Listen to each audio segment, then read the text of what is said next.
Star Trek Discovery Season 2 Episode 11 Review Perpetual Infinity.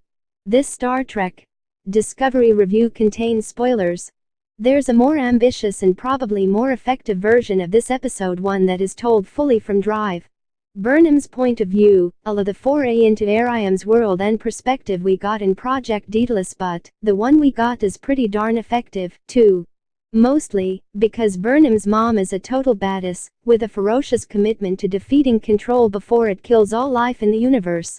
If this is what Star Trek Discovery looks like when it properly treats Michael like the main character she ostensibly is, then keep it coming.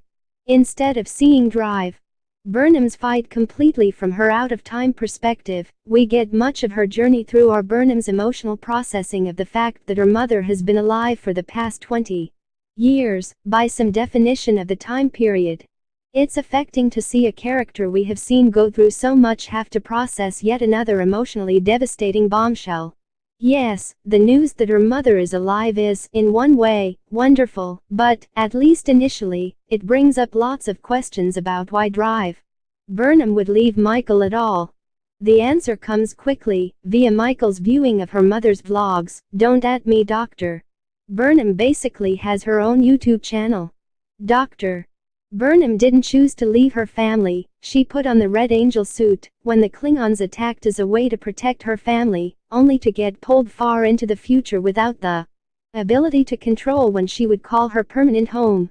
From there, Dr.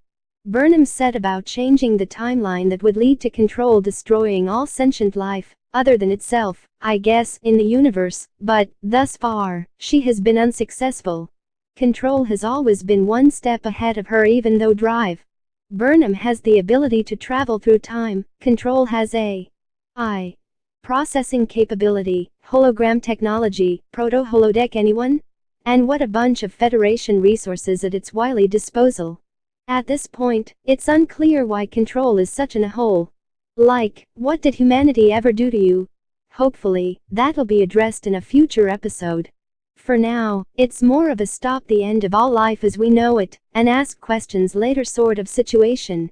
Things are dire when even Georgiou and Tyler are on board with the Federation A-Team's plan. While both Georgiou and Tyler are initially persuaded by AI Leland to steal the Sphere's information from Discovery and/or Drive Burnham, they quickly start to have some qualms about following an increasingly suspicious Leland. Personally, everything AI Leland does feels in character for Leland, which is to say super shady and without character motivation context, but I'm not going to look a gift horse in the mouth, and getting to see Georgiou and Tyler team up, in some way, is, in fact, a gift. Inevitably, it becomes clear that Drive Burnham will not be able to stick around, first, because she has a mission to complete, and, second, because Control seems poised to kill her, if she does stay in this present. Before she goes, however, Burnham finally gets the catharsis she frankly deserves. Dr.